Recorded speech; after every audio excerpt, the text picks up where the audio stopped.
just spent 6 hours building your first, or maybe second, or maybe 10th battleship.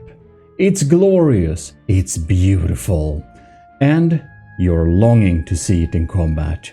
You get into the game, maybe in campaign, maybe you're adventure moding even, maybe you're just spawning an enemy in the designer, and it just dies by the hand of the deep water guard to just flip over. And you're like, I'm gonna go play another game. But wait, for this is the podcast for you, where we are going to discuss the most common beginner mistakes. I am Eric, your host of this podcast from the Gmodism Empire, and with us we have Rorsten VT, who is a KOTL and also a content creator. So welcome to the first episode of the From the Depth podcast. What's your number one beginner mistake that you still make? Because I have a few beginner mistakes that I still make because it's a bad habit to break. I think that one of my beginner mistakes is to get stuck in designer mode and not actually playing the game at all. So that, okay, I feel called out. I think so. This might be a little bit embarrassing, but I never completed the From the Depth campaign yet. Oh wow, really? See, I can't really laugh at that because the last time I completed a From the Depth campaign was 2015, which for those of you keeping track at home, that was 10 years ago. It's been a decade since I've beaten the campaign. Oh god. That's a long time. And I started to play the game at the same time. And at the time, I did another beginner mistake, which a lot of more people are doing. And that is jumping into the game without getting into designer mode at all, and basically being so frustrated over how the game works and just being really lost. That was me. And then I had this little other issue with my game crashing all the time. So when I come back to From the Depth, I got stuck in designer mode instead. However, when you get stuck in designer mode, like I am right now, and the issue with doing that is, of course, that you tend to build a lot larger than might be a good idea. Yeah, exactly, right? Because when you're stuck in designer mode all the time, you're always designing something like, oh, I gotta beat the next big craft, right? But not taking into account the amount of resources you would have in this, like a normal campaign.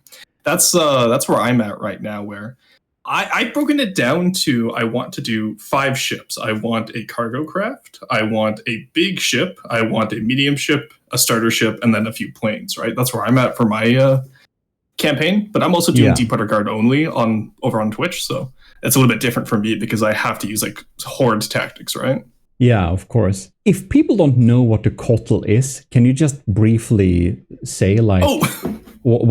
Sorry, I should explain that. What is a KOTL?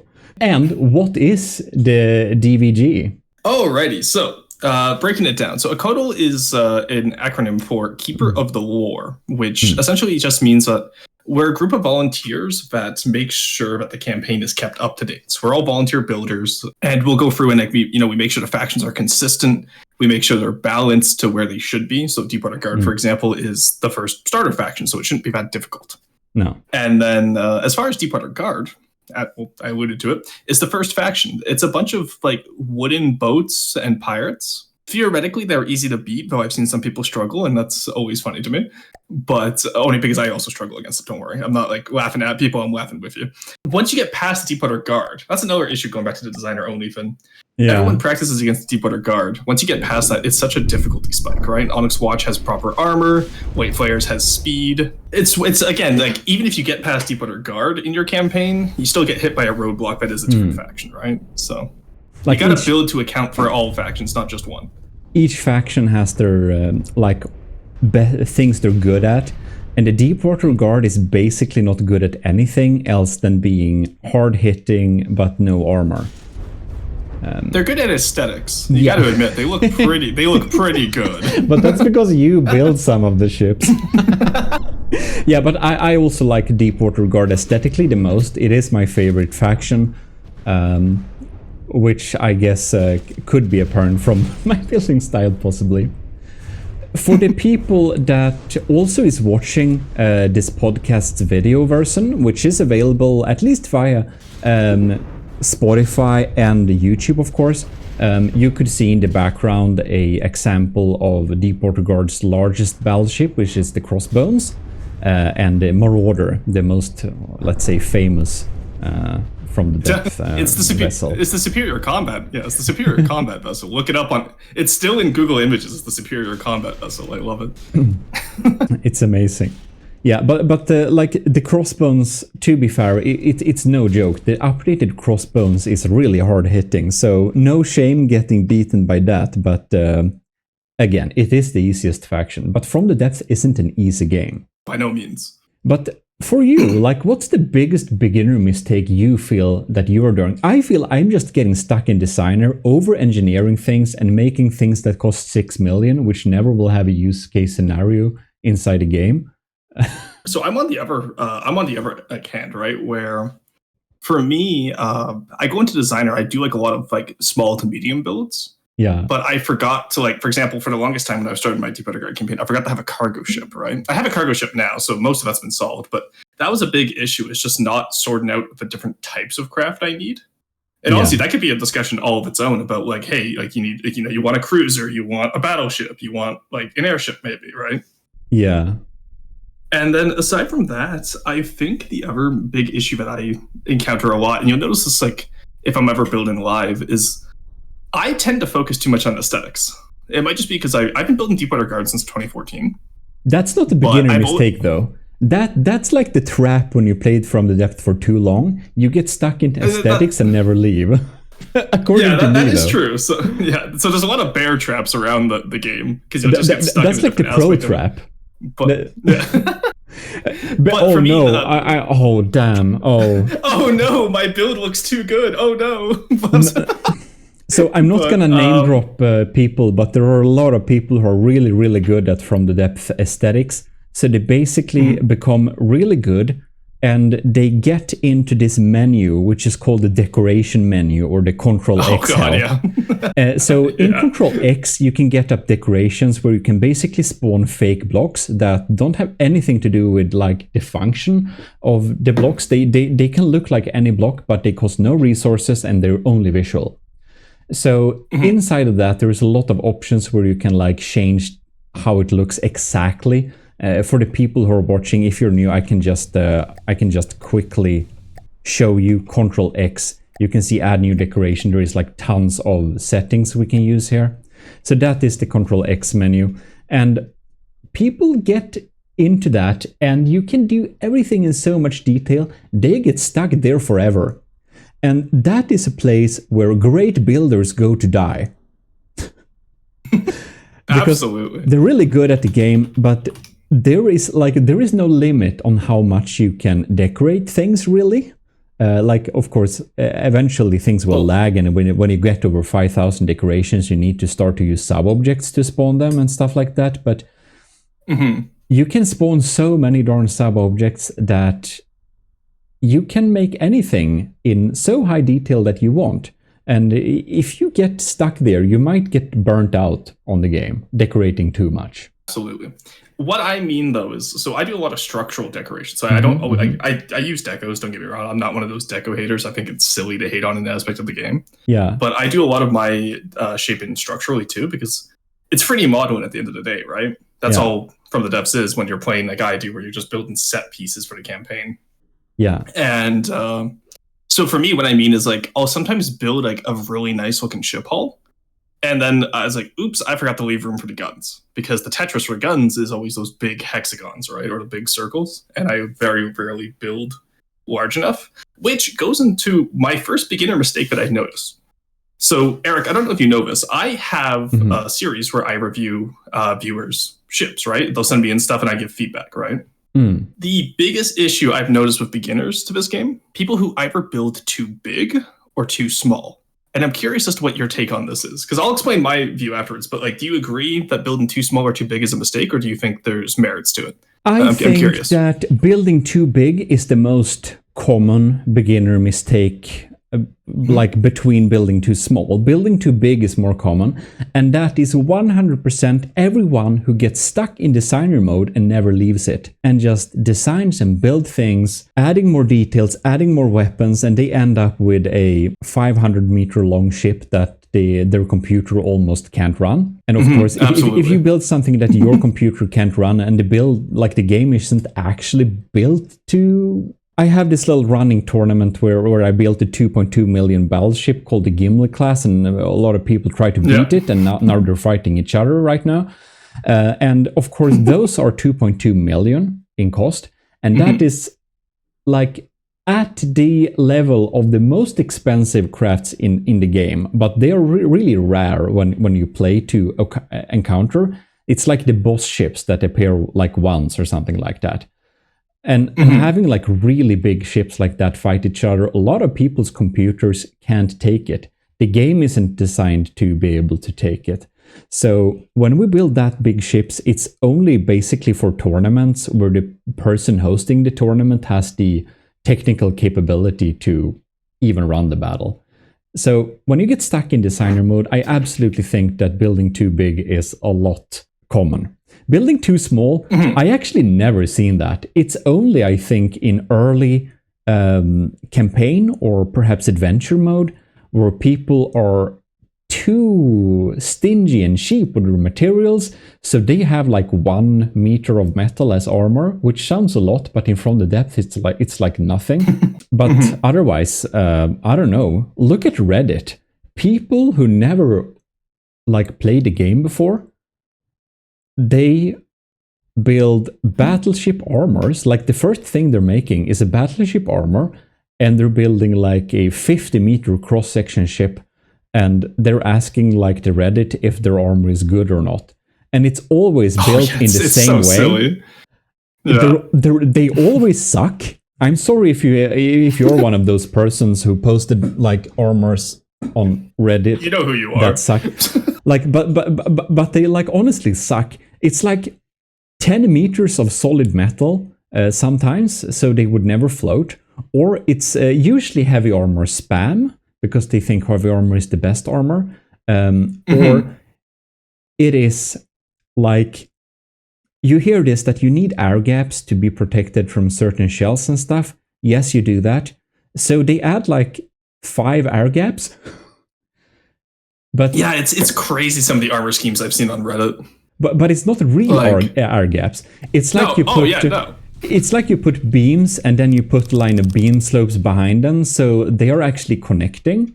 So for the people who are able to watch it, I'll just show a quick example if you can't imagine it. But it's basically a wedge type block, which is called a beam slope, and then it's backed up by a full block, and then they are like to each other with no air gap, like no real air gap. So the air gap is like built into the system, but the air gap is not a full air gap.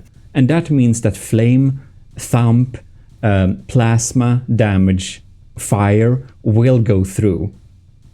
So having a real air gap where there is a complete separation between 2 layers is it's usually a much better idea when you're building air gaps, at least according to me. Oh, absolutely. No, I would agree with that, because a lot of those armor schemes that people have built haven't been updated to deal with plasma or flamethrowers. Yeah. And of course, flamethrowers and plasma were added to the game because people were making those solid armor bricks, right? So it's really interesting how it's how the game changes, or how the meta changes around the updates to the game and vice versa. But it's also yes, like I do have to false information being sucked there, because even before plasma and fire were added, we had thump damage still, and that would go through when you have like a solid type of built-in air gap where the air is just like the air inside the block, so to say. Yeah. And also, I did some tests some years ago where I tested Hessian heat shells, and having a real air gap compared to having like no real air gap, just having the air that is like freely given inside the block, it was a huge difference in the damage transmission. So I think it's just some old information. Or people who are trying to build real compact, it can be that too. No, absolutely, and because I know for me, like obviously, I like on my Deepwater Guard campaign ships, I do proper armor schemes, right? And usually that just consists of like some like a metal skin around my internals, an air gap, and then another metal skin, and then the wood on top because it's Deepwater Guard, right? Yeah. And I think that's the other area, and that's what I want to hit on with building too small, because I do run into this quite often. All right. Because I find if you're a new builder, if you try to build small, what happens is you run out of space for yourself to learn the systems of the game.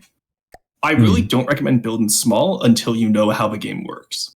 And if you build too large, similar to what Eric said, you're going to run out of either motivation to continue, or the other issue, which I find with people, is that it's large enough to the point where building optimally or efficiently, I shouldn't say optimally, I don't like optimizing this game, but building efficiently, like doing proper cram, for example, there's a point with cram where you kind of already max out the stats. Like it doesn't, if you build big enough, it doesn't matter how well you build it, because you're still going to be a doom cram, right? So I think when we're talking efficiency and from the depth, that's a lot of people who are also maybe a little bit confused about. If you're starting the game and building, everyone is saying to you, you need to build efficiently, but there are two ways to make things efficient.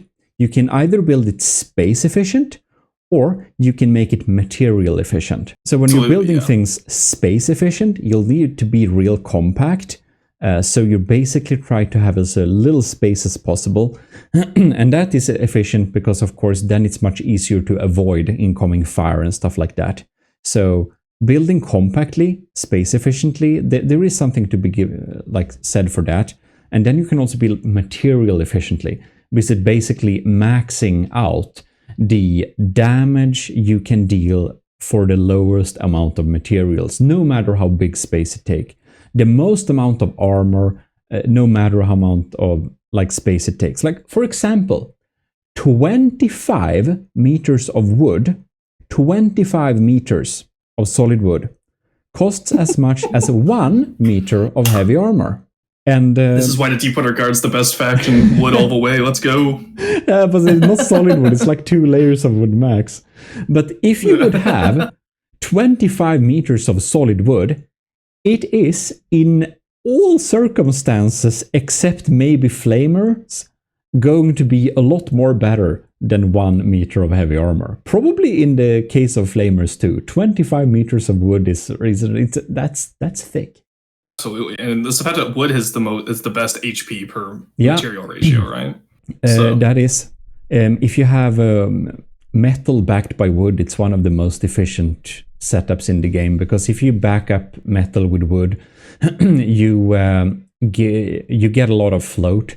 So in the game, there is buoyancy, -7 buoyancy. Now I'm looking at the screen for those who are watching, but that's because I don't know the values by heart. And wood has a positive buoyancy, of course. So wood is floaty, which means that you need a little bit of wood. And if you have a little bit of wood, you can make big bits of metal float. And that's also is a little bit of a beginner mistake. People are shitting on wood a lot. They're like saying you have to only use alloy and heavy armor to build things. And alloy and heavy armor is not a very efficient way to build things in terms of cost. No, absolutely not. Also, fun fact about alloy. Yeah. In the 11 years I've played this game, I only have one build that uses alloy. Wow. I know, it's actually kind of crazy to think about, but that's specifically for my custom faction with the Silver Snow Shogunate. It's the only time I've ever used alloy in 11 years of building the FTD. That's because okay. Yeah, it's banned on Deepwater Guard, right? So it never came up very often until I made my own faction. And you're basically chained up in some Brilliant Skies Limited basement, forced to build for Deepwater Guard now. Well, it's the issue now where I try to build my own style and it just ends up being oops, all Deepwater Guards. I have to force myself to not build Deepwater Guard now. Deprogram. Yeah, honestly, it's like I'm brainwashed. I'm Deepwater Guard max and wood build. Yeah.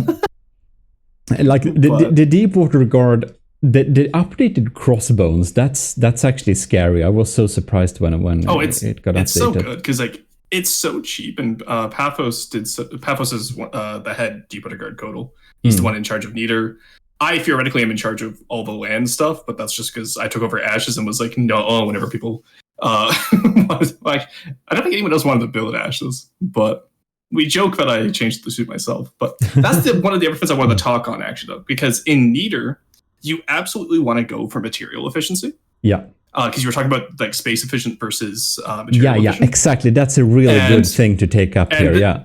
This is why we have multiple campaigns. So I'm going to ignore Glau just because it's not fully updated yet. Ashes also isn't fully up to date yet, but we're working on it, I promise. So what happens there is that in Neater, which should be your first campaign, by the way, don't do the smaller ones. It's a trap. So Neither is the main campaign in From the Depth. It's the water-based main campaign. So you get into the game, it might be like the first campaign you actually tried. It's a pretty long and hard campaign, like dependent on what difficulty you set. But it's like the main, it's the big campaign. And Ashes, it refers to Ashes of the Empire. It is actually a prequel campaign to the Nether, but it is a land-based campaign. Because Ashes has a player limit volume of 2.5k volume. So basically the volume refers to you can only build with X amount of cells, like blocks. So like when you build, there is listed how many cells you have used and what the volume is of your craft in square meters. In cubic meters. And that is limited then for the Ashes of the Empire. So you can't have the really big things. In the Nether, you can have as big things as you want.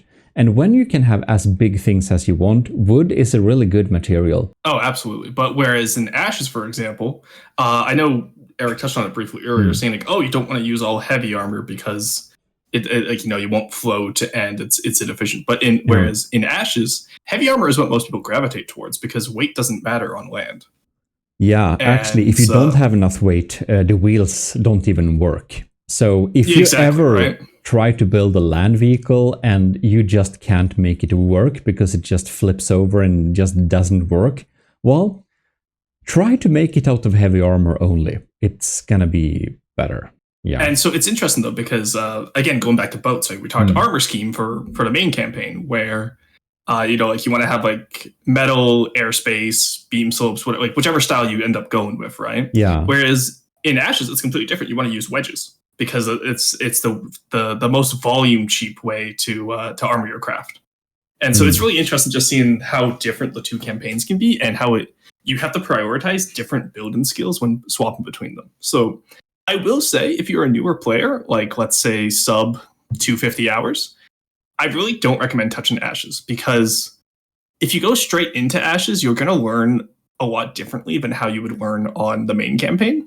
And building the tank obviously is very different from building the boat. It makes sense, right? They're two different vehicles. But when you're ready to build small, though, like once you've built like a few boats and you understand how the systems work, when you're ready to build smaller to make more space efficient craft, that's when you get into Ashes. I can see that.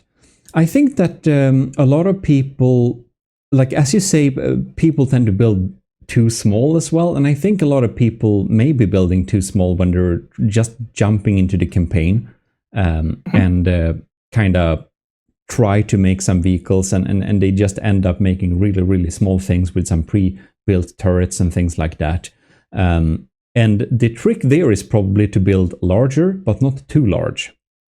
Yeah, medium. Honestly, like I would say 8. Like for when I'm building this ship, I would say aim for like 8 to 16k volume. I think that's a really good happy medium of you have enough space to build your weapons. I think like too small, you don't have space. Volume variance for like new players is a little bit like difficult. If you would translate that in lengthwise, like how long ships there would be. Okay, yeah. So I would say for a boat, try to stick between like 140 to 80 meters long, I would argue. Yeah. And then obviously width depends on the style. If you're doing a tumble home for like a pre-dreadnought, that's going to be wider than if you're doing like a modern ship, or if you're doing like a World War II ship, right? It really depends on what style you're building too. But I would say around like 120 meters would be the ideal range in terms of length, and then obviously you can work out width and height from there proportionally.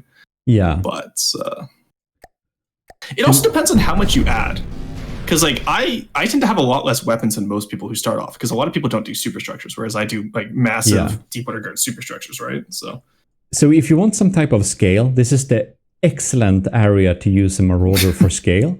I was just about to ask, do you have the Marauder for scale? Yeah, so a Marauder is, well, dependent how you count, but in-game it's 71 meters long.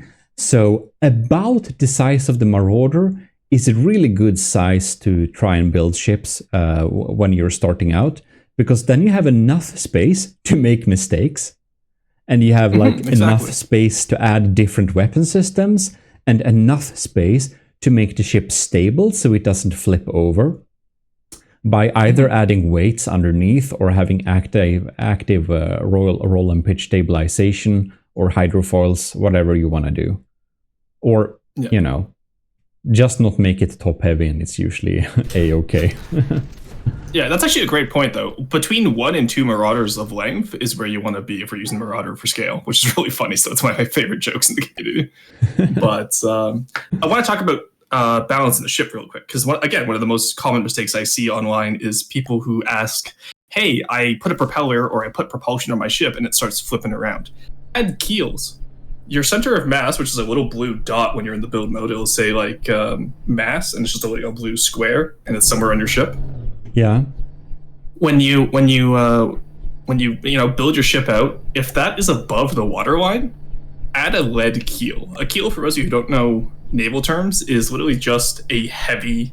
What's the word I'm looking for in English? Sorry. It's a heavy amount of material. You normally just use lead in the game. It's the cheapest heavy material. Yeah. And what you can do is that will bring your center of mass down, which will improve your waterline. It can improve acceleration and propulsion and speed, because the game does have some physics. It's not Earth-like physics. No, everything is really light. Yeah, 1 meter of like solid metal barely sinks. It sinks really slowly. Yeah, I think someone once said that the atmosphere in Niter is like water, and the water is like oil or something like that. I forget, not oil. I forget what it was. I think it was methane. Oh, but yeah. So add a keel to your boat. Plus, it'll make it look nicer. And at the end of the day, everyone wants their boats to look nice, right? Yeah, I don't care about think the functionality. Just make it look nice. Well, I'm also stuck in the over designing and adding too much decos. It happens to the best of us.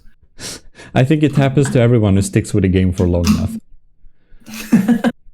But I think that as a type of like takeaway when you're starting to get into the game, not building too small, because then you don't have any space to make your mistakes and learn anything. And don't build too big, because you'll never be finished. It's probably like a good starting point. And of course, absolutely. Play around some in the designer mode before you go into the nether. Just try around a little bit, and you don't have to spend years in designer mode like you or I have done. But it's been decades. They haven't let me out yet. No. like this game is insanely complex, and if you are into this type of engineering thing and you think it's fun, it can probably be worth the time investment to like learn to play the game properly. So in that case, that you think that this game is actually for you, you're probably doing yourself a favor if you are like maybe giving it a week or something, you know? Like your first week of getting into the game, just staying in designer mode and trying out the different things. Trying out some different weapon system. Use the X menu to spawn enemies and just see them battle your craft. Remember to save your craft while you're upgrading it, and you can like see what's working for your craft. And if you built for many hours and forgot to save your craft, spawned in an enemy and died, there is actually an autosave folder inside the game. Yeah, That's a big thing to mention because a lot of people will lose their craft and not realize that there's an autosave folder. Yeah. So when you click escape key when you're playing the game, there is like a load vehicles, and you can like click the autosave menu. There is an autosave menu which is cluttered with everything you ever touched, basically. So it can take some time to actually find your craft there, but eventually you will find it. And then you can restore it by basically spawning it in and resaving it in your proper folders. The other thing alongside that is while you're spawning in those enemy designs, make sure that you're also taking a look at them. So especially with a lot more updated designs, and as a newer player, you might not know which ones are updated, but you can usually tell just by the amount of detail put into them. But with those more updated designs, those are the ones that you want to copy, because in the past, before we had like the big update push to have all the craft updated, back when we had less volunteers, it was, it wasn't always ideal to look at in-game craft because sometimes they were out of date. Most of the craft in-game now are in date, and so it's a good idea to actually look at them, take them apart, reverse engineer stuff. If you're trying to go into FTD with no help or no guide, at least use a reference of the in-game craft. It's why we put them there too. So right now I'm working on a project to update all the player craft because those have been out of date for a while. Yeah, and I think so. Who even remembers there is a player faction, because that's supposed to be your faction, and that it is like a pre-built player faction is a bit maybe redundant, but I guess it is for people in the future who want to play the game and not build, possibly. Well, yeah, that's exactly why I'm building it, right? So if you look at the Ashes craft, for example, the Kingmaker, the Ranger, and the Knight, those three are only meant to beat Dustwind. After the Dustwind gains are taken out, like the Kingmaker's not going to beat Onyx Watch, for example. He can beat a Kopesh, which is probably Dustwind's most powerful craft and one of my first tanks I've ever built. For you listening, Rosten is just name dropping all names of the factions in the Ashes of the Empire. Oh, yeah, sorry. I'm so used to people just know what I'm talking about. I gotta work on that. But yeah, so Dustwind is the Deepwater Guard equivalent of Ashes. So in Ashes it's DWG Dustwind gains, in Neither it's Deepwater Guard. Yeah, I don't think any of our faction changes names, but it's basically wood, metal, pirates. The one in the Nether is on the water, and the one in Ashes is on land. But it's basically pirates, steampunk style. Yeah. On land they're a little bit more Mad Max, which is fun. Yeah, but, it's cool. So with them, the Kopesh, I don't know if you're probably in the Neither spawn menu, but it should be in the save file if you want to show it off. If not, no worries. Was the first tank I ever built, and it's what got me put in charge of Ashes. And it's not a good tank. Some people struggle against. Like, if you know how to beat it, it's super easy. If you don't know how to beat it, it's kind of like a gatekeeper, which is nice because that's kind of what you want for the first faction. You want to have a really good design in the first faction that will inspire people to go back to the designer and learn how to build to beat it, right? Exactly. And so the Kopesh is that design for Ashes, where you go against the Kopesh, you get like blown up, you go back to the designer, you learn how to defend against APAG. And so the Kingmaker can beat the Kopesh easily. So it was designed that way in order to, let's say little Timmy buys FTD for Christmas, okay? He boots it up for the first time. He goes, oh, cool, tanks, or oh, cool, boats. And then, he gets blown up by like a flying squirrel. Little Timmy is not going to play FTD anymore. But if he has some designs that he can build that can beat those harder designs, at least for the first faction, then he'll be like, oh, okay, I want to actually learn how to... The player designs are there for people who don't want to have to invest 100 hours before actually playing the game. Which I think is a good happy medium where they won't win the campaign for you, but at the very least you'll be able to play the campaign.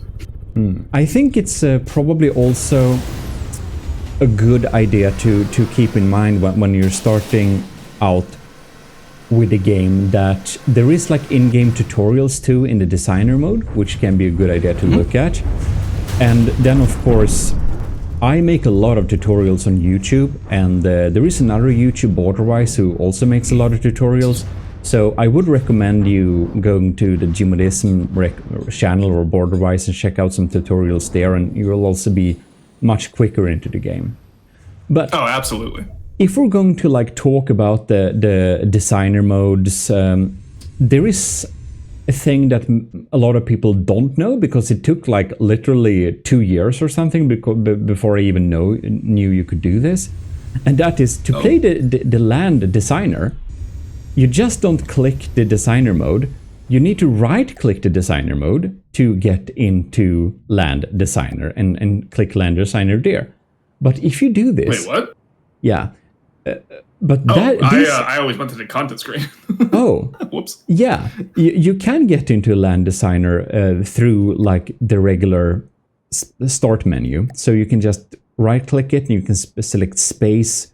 You can have a benchmarker. You can have a land designer and some different options. But if you want a proper land designer that actually can spawn in the vehicles from the Ashes of the Empire, you have to switch to Ashes of the Empire mode.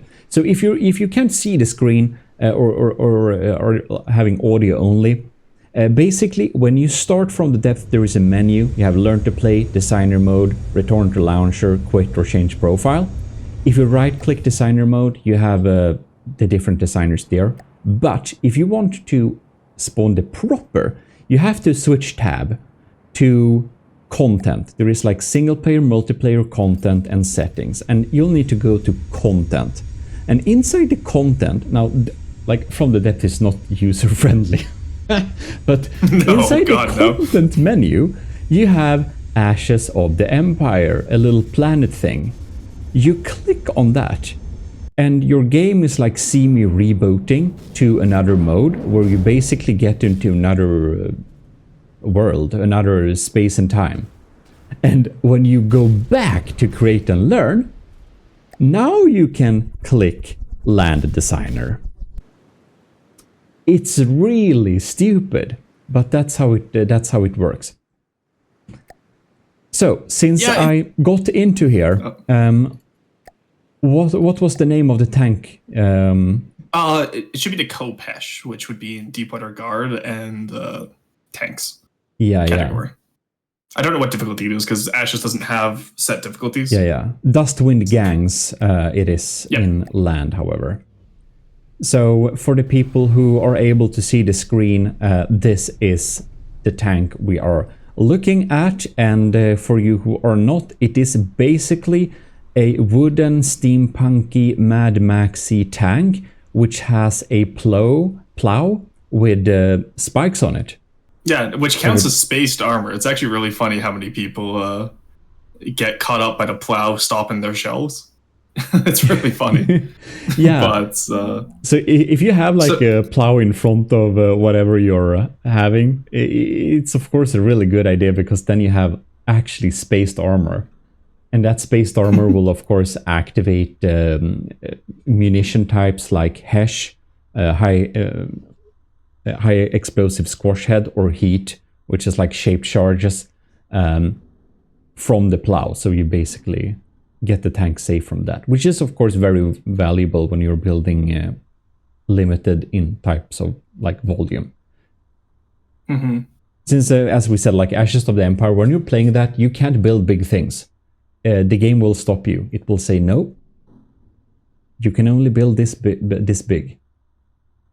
Yeah, it just grays out the building after 2.5k volume in the campaign, which I think it makes sense. It encourages a different build style than the main campaign, which I really enjoy. Yeah. But one of the things I wanted to mention and touch on, though, for the Kopesh at least, just before we move on to another topic, is that it's actually the only Dustwing games design that has heavy armor. And that's just to showcase how a minimal amount of heavy armor can really improve a build. So I don't know if you have it open still, but if you hit P, you'll see that there's some heavy armor, I believe, on the turret or in front of the turret, out to the front.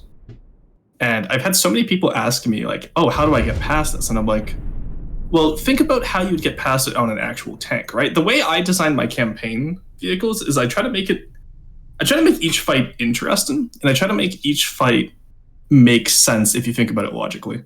Yeah. So a lot of the times people would just go front sider versus front sider in this game, and whoever has more heavy armor wedges wins, right? Yeah. With the Kopesh, though, the volume you're building at, especially if you're a newer builder, it's going to be hard to be able to counter front side the Kopesh for newer builders.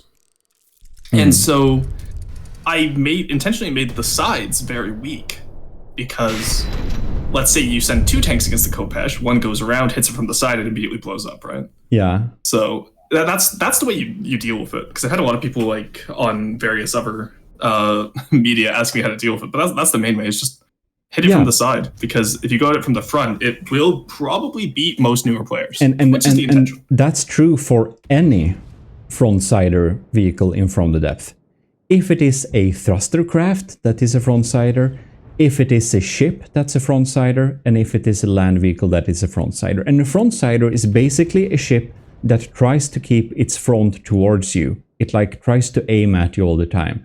And front-siders generally have all of the armors put into the front of the design. So if you meet a craft that is like trying to face you always, it's probably a front-sider. And how to deal with a front-sider is flank it. So if you have 2 vehicles that are more maneuverable, make one go around, you can probably kill it pretty easy from the sides. No, exactly right. General tips for like beating any type of front-sider in From the Depth. And like, that would probably be where most people struggle at any level of the game. Because think of how many people struggle against Grey Talons or Scarlet Dawn, which are the 2 endgame factions. Not available in Ashes, fun fact. But yeah, because they're thruster craft only, pretty much. Not jumping straight into the campaign either. Spend some time in designer mode, but of course you don't need to leave designer mode if you don't want to, but it can be fun to at least, you don't have to play the campaign either, but adventure mode is pretty fun too. You can do that. So I actually have something I need to say. I've never once played it. Oh, actually, no, sorry, that's not true. I've once played adventure mode. So back when Land Adventure was first added to the game, I played it once because I wanted to make sure how the new vehicles work, because we were not prepared for the land campaign to drop. I was not told about it beforehand, so I had to like update a lot of vehicles really quickly to make them work with the hills. Yeah. I built a small little half track with my friend. The first enemy that spawned in was a Sand Viper, which is just a little tank destroyer that I built for Dustwind like years ago, back when I first joined, right? Yeah. Joined as a back in 2022. And I immediately got one shot by my own design, because 500mm shell right through the front windshield of my half track and absolutely domed me. That was the last time I played adventure mode. Because I spawned in, I immediately get domed by my own design. I just left. But I think that's like, if you get into it too early with the hard adventure mode or the campaign or anything, like, you'll just die and it's not fun. From the Depth is a hard game, and that's just a fact. So if you want to get into the game, it's immensely complex, but it can be a good idea to learn the basics somehow before trying to build too much. And this is a common thing where a lot of players playing the game is thinking that when you have finished to building whatever you're building on, it's already going to be outdated, because you learned so much new things that you already know many ways to improve it. Exactly right. And I think that's also a thing to say too, that it's okay to not know everything in the game. You can still kind of play it. It's okay to bring your ships that are not fully optimized to combat, because you can always make anything better, I'd say. In terms of like bringing ships that aren't fully optimized to campaign, keep in mind the campaign designs aren't fully optimized, because we have to have some difficulty balancing, right? Yeah. Like Onyx Watch, for example, they have all cramps. If you make your boat fast enough, they can't hit you.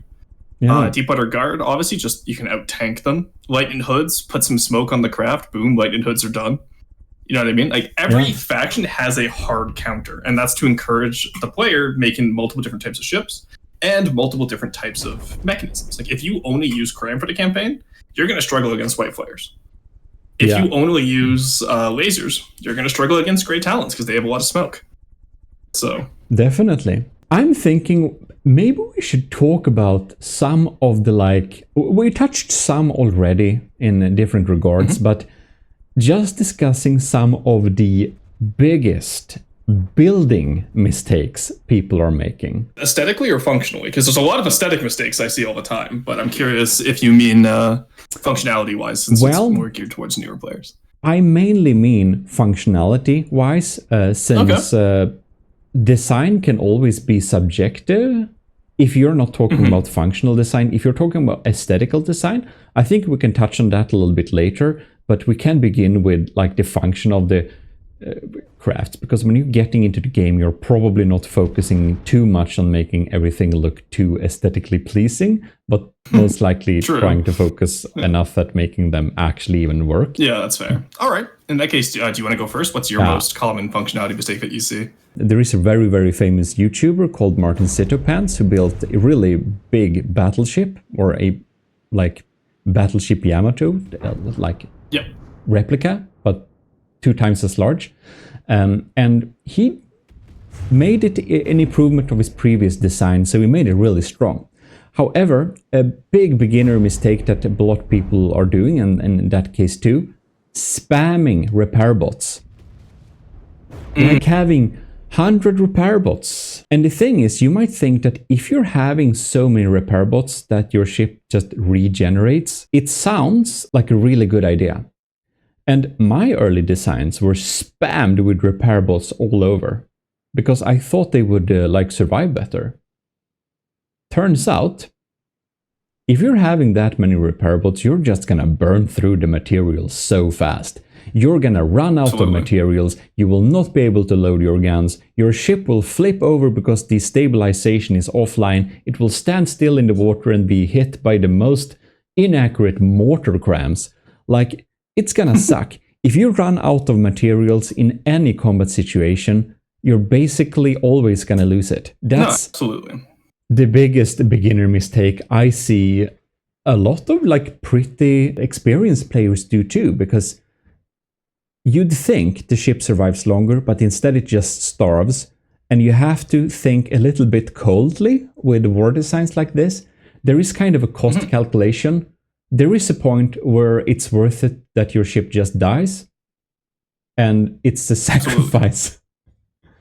Yeah, so the way I build mine, because I use repair bots in my campaign purely because I don't like having to sit there and manually repair in between fights. Yeah. So I do about 4 maximum per build. Yeah. So that way they have passive regeneration outside of combat. Yeah. But they don't you know, like they're not like doing the nano machine son meme during combat, right? So the one mistake I notice all the time though, and this is a little bit more shaping wise, is and this happened to me too, so there's no judgment if you still do this. V-shaped hulls versus U-shaped hulls. Because V-shaped hull, everyone wants to have hydrodynamic, right? So they're like, oh, I'll make my bow super sharp so it goes through the water easier. And yes, that logically that makes sense. It's just not how the game works mechanically. When you do a V-shaped hull like that, you cut off your own room, so it's very hard to fit turrets into that. And you also cut off any... Yeah, exactly. It's so little volume, right? So also it's really unstable. So Eric has mentioned a few times now, like your stabilization system. Yeah. I have never once built a ship with a stabilization system. I've used hydrofoils before just for like aesthetic water lines. Yeah. But like I never used up props, for example. Yeah. And it's a meme in my community actually that if you have up props, you're excommunicated. But well, I think that having non-active stabilization is usually a good idea to go for, since it will cost like no materials to uphold that stabilization. If you want accurate guns, however, it can be a good idea to active stabilization to get more accurate guns for long-range combat. But of course, if you're having a V-shaped hull like a real ship, it's gonna be really unstable, and you can put a lot of active stabilization on there, it's still gonna be pretty unstable. Exactly. The most efficient way. Hull. Yeah, or just flat bottom. Think barge. Yeah, flat bottom works too. Yeah, think just a barge, like flat bottom, simple thing. And that's gonna serve you a lot better than trying to build too realistically if you're not doing it for purely aesthetical reasons. If you are gonna have a V-shaped hull, you probably need a really heavy keel, as you mentioned before, to even make it remotely stable. Either a heavy keel or make a catamaran. That's how I've... so I have a few, like, quote-unquote V-shaped hulls now for, like, Silver Snow Shogunate, which is a custom faction I'm making. Yeah, and that it's like it's like your version of my Army of Gmodism faction. Yeah, yeah, exactly. Well, I have it for a custom campaign because like I I got bored with Deepwater Guard one stream, and so I ended up like just making like my own custom campaign with like 5 different factions, just so I have like new experiences instead of always building the same Deepwater Guard stuff. But yeah, so I did a V-shaped Hull Vert to showcase to my chat and community where it's like you can make these work, but look how much extra effort I'm putting into this, and it's worth it. It's fun. It's a nice style, but it's a lot more effort than just building a U-shaped or flat bottom hull and then just going from there, right? Yeah. And also, honestly, look at real life ships for inspiration too. Like tumble home hulls actually perform really well in this game, I find. But yeah, so that's the thing you can do. And another really big beginner mistake that a lot of people just skip because they think it's a little bit too difficult, and that's actually ignoring the game's EMP mechanics. Oh yeah. So I find that the game has something like called an EMP mechanic where it basically puts a weird surge into your enemy ships. It just goes and kills AI components and detectors and all that stuff that will make your ship not function. And if you don't have a protection against EMP, the EMP damage will basically insta-kill your ship. And since it is a little bit of a difficult subsystem, many players feel that, this is a little bit hard, so I'm just gonna skip over the EMP mechanic. And then they realize their ships just goes and dies instantly whenever they meet an enemy that uses EMP charges of any kind, or ammunition or missiles or whatever. And then they just hate on the EMP system and think it's a bad, boring mechanic. And that's just because they didn't bother to learn how to build around it. I'd say. Actually, touching on that, that's a good point to make if you're a newer player too, is there's a few different ways your vehicle can die. So obviously you don't destroy vehicles down to the last block. Once they hit about 60% of their total health. Less than 55. Is it less than 55? Okay, yeah. So for campaign designs, it's less than 60. Oh. But because we set in manual scuttle settings for the campaign designs, right? So okay, so it's a little bit different for the campaign vehicles, because in tournament mode it's under 55, and I think for the player faction ships it is under 55. But that would make sense actually, because so the way it works in campaign is if it's an easy design, it's 75, medium is 70, hard is 65, godly is 60%. So like the harder a design is, the more health it can lose before disassembling. All right, that's good to know that it's different for the player. I didn't actually know that. So, but okay, very interesting. So generally, in designer mode and in tournament mode, it's under 55, and the ship will despawn. I didn't actually know that it was you had to deal less damage in the campaign to kill them. I didn't know that. Well, player advantage, right? Like the player does have a massive advantage against the campaign designs. But going back to what I was saying though, so one of the ways that Eric just touched on is that EMP can kill your AI. AI dead is an instant disassemble in campaign. If you only have one AI, if all your AI are dead, you're dead. But so 2 damaged is if you're under 55%.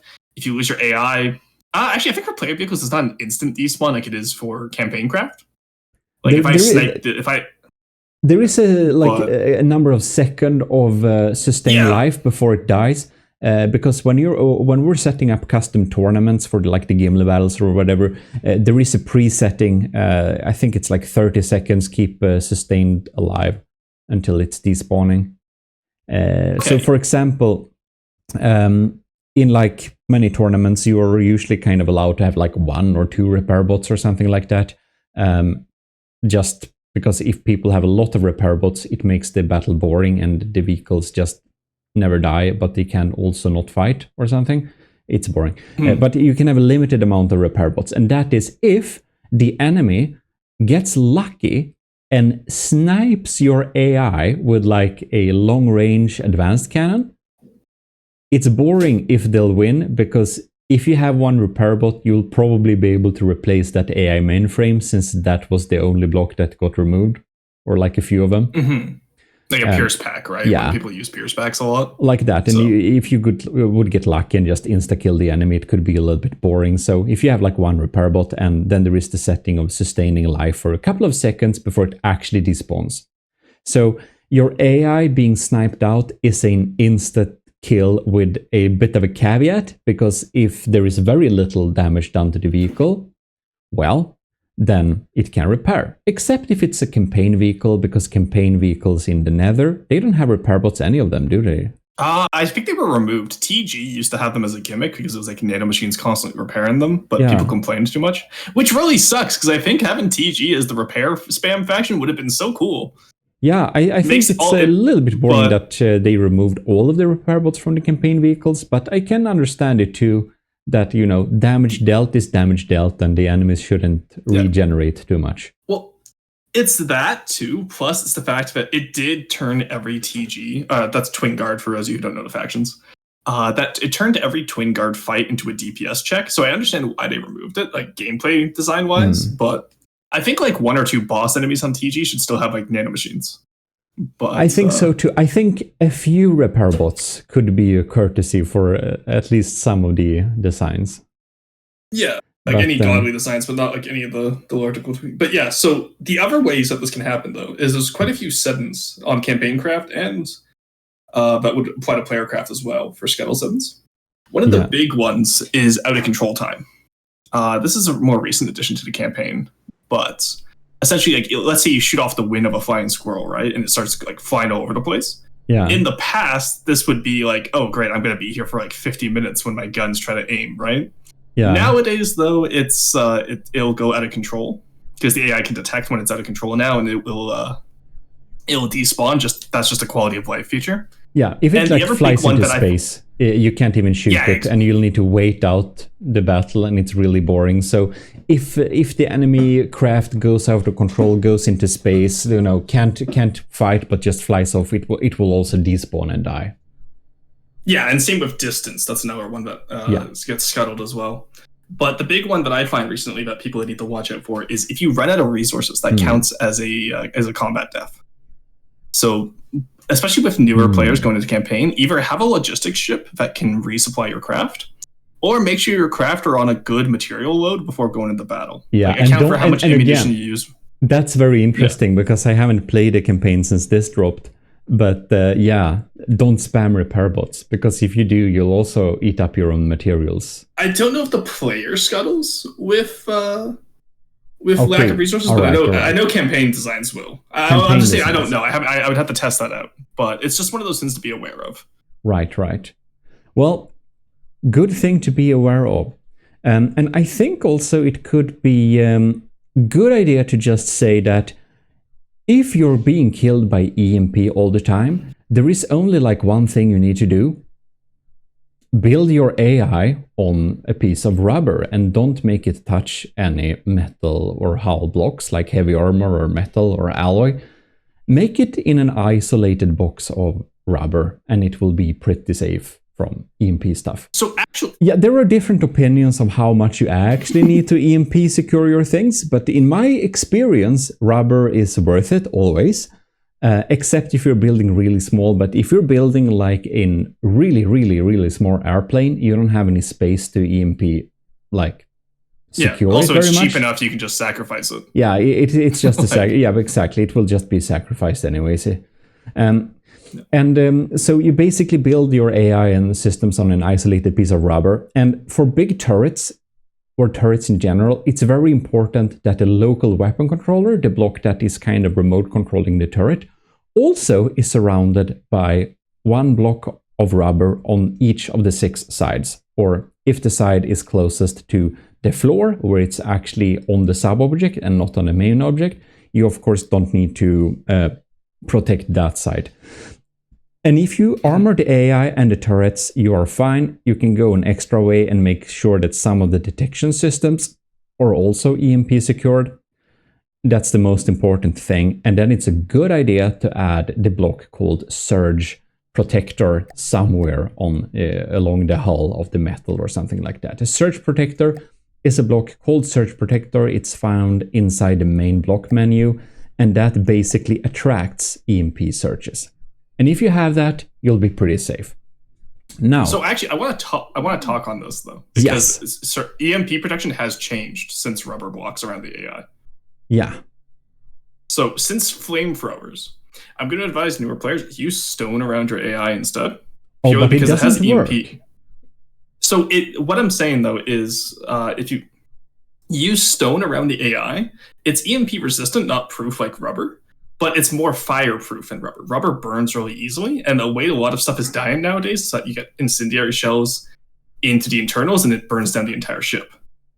And so what you do is you do stone around the AI, and then if you have a heavy armor line on your ship, EMP, because of how EMP susceptible heavy armor is, EMP will always follow heavy armor. So have a line of heavy armor go into a surge protector, and it will go straight to the surge protector. It's really interesting how EMP mechanics work. It's very interesting how EMP mechanics work. I will, however, have to disagree with that. Having heavy armor just in a line to lead away EMP surges, even if you use the 4-meter tetras, is kind of an expensive line to have to lead away EMP. I don't think it's worth it. I think it's much more worth it to have that heavy armor around the rubber that contains your AI. So if you have the space, I would always put your AI, your main AI, inside a rubber box. I usually not use the full rubber blocks. I actually tend to use the now I'm going to take it up for the wedges. See here. The wedge fronts. Yeah. Because these blocks are like kind of see-through. So when you're like shifting through the different view menus using Shift and P when inside build mode, rubber is still visible. And that can make it so that you can't even see your AI. But if you're using the wedge fronts around the AI, you can still see the AI through that. So it's a kind of smart trick that one in my Discord community taught me. That's really handy. Yeah, I was gonna say, it's just a difference of how you build too. Yeah. Like there's multiple right ways to build. Like I'm not saying Eric is wrong, Eric's not saying I'm wrong. It's just a difference of opinion in how we approach armoring, right? Exactly. There are many different types of ways to build things, and in the campaign, when you're playing the Nether, a lot of ships are not that heavy on the EMP. When I'm building, I'm tending to secure it against player-built ships, and when player-built ships, you can kind of do a lot of EMP, so you can kind of EMP nuke your enemies. And if they have stone to protect their AI and don't have enough surge protectors in the right spots, it's gonna find it and kill it.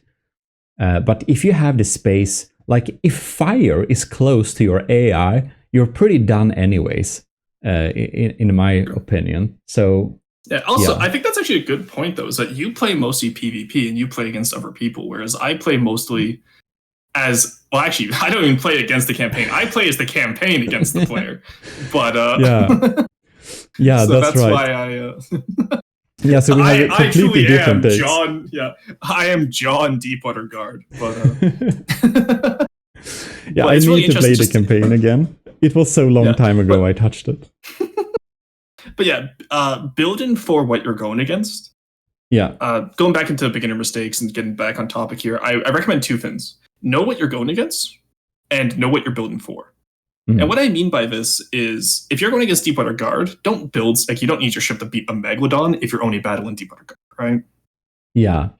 And secondly, if you are battling the Megalodon, then, build a ship that is meant for that purpose. One of the things I tell my chat all the time is that every time I do a new build, I learn something new. So recently I've started doing custom Deepwater Guard. Yeah, I've started doing a custom Deepwater Guard style called, I only have one design. It's called the Electric Eel. It's a moray that has a bunch of Tesla coil packs on it. It's been really fun to design. And that's, that's so I can learn pack, because I never used pack. It wasn't in the game when I learned. The only weapons in the game back when I learned how to play the game were custom cannons and missiles, and I think lasers. But so I've been learning all the new weapon systems like pack, plasma, flamethrowers by doing one build per weapon system. And I think that's a really good way to learn the game. Like, don't try to put everything into your first boat. Learn one thing at a time. It makes it a lot less overwhelming. Yeah, I think that's also like a good idea to build against what you need to fight. When you're playing the campaign and things like that, you need to know thy enemy, as they say. Exactly. Yeah. But if you're playing something like the adventure mode, you're gonna be hit with anything, and at that point, you'll need to make your ships as good as possible in all the ways you can, always. But the adventure mode, it's not the easiest thing to deal with. It's a bit hard. Adventure mode is a little bit more random, yeah. So it's probably smart to wait with that a little bit until you spend a week in designer mode or something like that, so you actually know some of the ropes of the game, so to say. I'm really happy with what we've touched on so far. I think it's a good starting spot for beginners. Is there anything you want to touch on last minute? Because I'm thinking that we covered most of the beginner mistakes, but building-wise, I just want to say, when you're building advanced cannons, and you're having chemical shells like frags or explosive and stuff like that inside your APS cannons, make sure to remember to have ejectors on every one of the autoloaders. I'm guilty of that. I never do it. And have an emergency ejection defuse for your shells. Because if you don't, your APS cannon is gonna go up in a big boom. A lot of new players are really interested into APS, and they build really scary APS cannons, but then they just be really, really sad that their APS cannon goes up and blows up their entire ship and, destroys them. And the reason why that happened was that it was an ammo racking incident where the ammunition basically chain reacted and exploded. And to avoid that, you need to have ejectors and an emergency ejection defuse. And I guess that will summarize most of the beginner mistakes that a lot of players are doing. Or do you have like a last little tip? I think just based on like talking about the APS real quick there, remember to design your shell first before you design the gun. The shell is the damaging part of the APS. Doesn't matter how good the gun is if you don't design the shell properly. So get the shell done first and then build the APS around the shell. That's what I would recommend personally. Yeah. But aside from that, I think we've covered most of like the super beginner mistakes. And if people have any questions in the comments, we can for sure answer them as we go along. Thanks for joining me, Rorsam. Now we covered the first episode of this little podcast. And if you listen to this podcast or even watched it, be sure to tell us what you thought about it and what you would like to see for future episodes. Other than that, I will just say huge thanks to everyone who's supporting the Empire of Gmodism via Patreon, via our homepage, gmodism.com, or of course via YouTube memberships if you are over there. Well, in any case, thanks a lot for joining. I guess that will be it. Also, big thanks to Versrets for making the beautiful music for the intro and the outro. Versrets is our martial musician in the army of Gmodism. So there you have it. Anyways, this is Eric signing out, and see you next time indeed.